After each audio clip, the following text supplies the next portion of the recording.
नमस्कार, मैं स्नेहलता हूं और देखिए 2005 में राबड़ी देवी की सरकार गई तो नीतीश कुमार बिहार के सीएम बन गए। शपथ ग्रहण की तारीख थी 24 नवंबर 2005।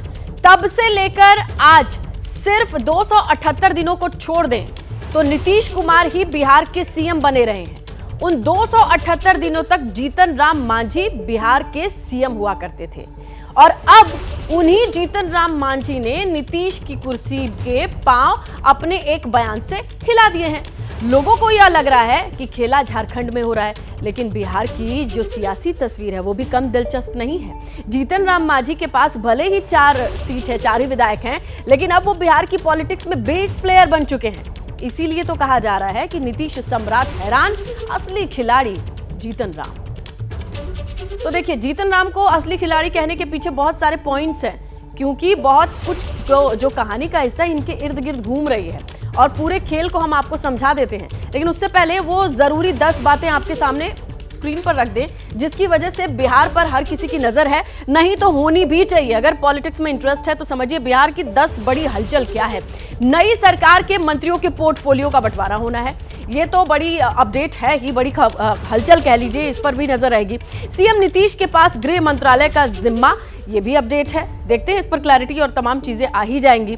इसके बाद देखिए जो अगली अपडेट है ये है कि सम्राट चौधरी को वित्त और विजय सिन्हा दोनों डिप्टी सीएम हैं, इन्हें कृषि मंत्रालय मिल सकता है। पोर्टफोलियो का बंटवारा बड़ा मैटर करता है, किसके पास कौन सा डिपार्टमेंट गया। चौथा देखिए, बीजेपी के दोनों डिप्टी सीएम का दिल्ली दौरा है, दिल्ली बुलाए गए हैं, क्यों बुलाए गए हैं देखना होगा। अगले अगर पॉइंट की तरफ हम आगे बढ़े तो क्या है हलचल बिहार से, वो ये है कि कांग्रेस के विधायक और प्रदेश अध्यक्ष दिल्ली तलब किए गए हैं। ये भी बड़ी हलचल है, इस पर भी तस्वीरें और अपडेट क्या होंगी जानना पड़ेगा। जीतन राम मांझी ने एक और मंत्री पद मांग लिया है। देखिए 4 विधायक, लेकिन बावजूद इसके एक और मंत्री पद।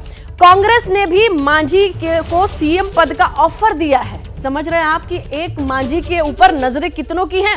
पीएम मोदी से मिले जेडीयू के पूर्व अध्यक्ष ललन सिंह, ये वाली फोटो भी देख लीजिए, ये भी बिहार से है। और नीतीश कुमार से उपेंद्र कुशवाहा की मुलाकात, एक और तस्वीरें देख लीजिए आप। इसके साथ देखिए बिहार की 10वीं तस्वीर, 12 फरवरी को नीतीश सरकार का फ्लोर टेस्ट होना है। समझ रहे हैं आप बिहार में क्या क्या कैसे कैसे हो रहा है। और आखिर 4 विधायकों वाली हम पार्टी की बात क्यों न की जाए। पार्टी हिंदुस्तान आवाम मोर्चा जिसे हम कहते हैं, और इसके मुखिया जीतन राम मांझी बिहार की सियासत में अचानक इतने इंपॉर्टेंट कैसे हो गए हैं। क्यों जीतन राम मांझी को बिहार की सियासत का असली और अगला खिलाड़ी कहा जा रहा है, ये सारी चीजें आपको समय के साथ समझ में आएंगी। डिटेल रिपोर्ट देख लीजिए आप। डायरेक्ट बात हमसे नहीं हुई, लेकिन हमारे परिवार वालों तक के से पूरी बात हुई।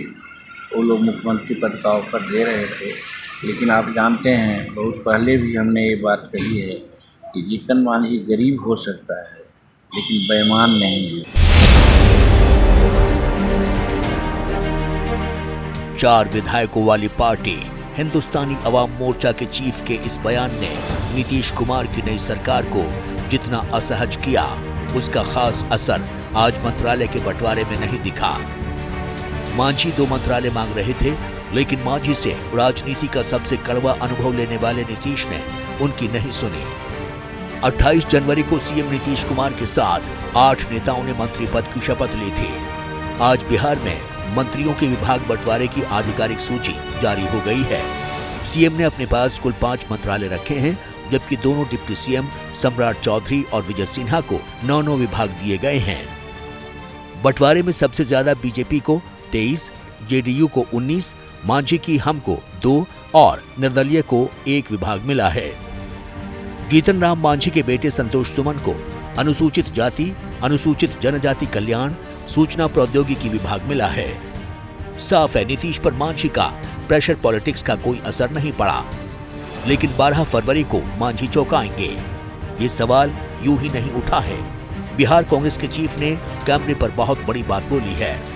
उनको मिलना ही चाहिए, उनकी वजह से सरकार की प्रतिष्ठा बढ़ेगी। उन्होंने कहा मुझे तो मुख्यमंत्री पद का ऑफर मिल रहा है, मैंने वो ठुकराया है। वो आ जाए इधर, हम लोग बना देते हैं मुख्यमंत्री। वो आ जाए इधर, हम लोग बना देते हैं मुख्यमंत्री। तेजस्वी यादव पहले ही कह चुके हैं कि खेला तो अब शुरू होगा, और अब कांग्रेस भी खेला होने के संकेत दे रही है। तो क्या 12 फरवरी को बिहार विधानसभा में विश्वास मत में वाकई खेला होने वाला है? सुनिए इस सवाल पर बीजेपी का क्या कहना है। तेजस्वी कह रहे हैं, आरजेडी कह रही है कि 12 को बहुमत साबित करना है नीतीश को, तो उस दिन बड़ा खेला होगा। कोई खेला होने वाला नहीं है। ये जनता को पूरी तरह गुमराह करने की बात जा करके है, उनकी बातों में दम नहीं जा करके है। एनडीए एकजुट है जा करके, और मैं समझता हूँ कि निश्चित तौर पर कहीं कोई दिक्कत नहीं जा करके है। कोई खेला होने वाला है नहीं, अब खेला खत्म हो गया है। अब नई पारी की शुरुआत हो गई है। एनडीए गठबंधन 2025 तक माननीय मुख्यमंत्री नीतीश कुमार जी की अगुवाई में भाजपा, हम और अपना लोजपा मिलकर सरकार को चलाएंगे।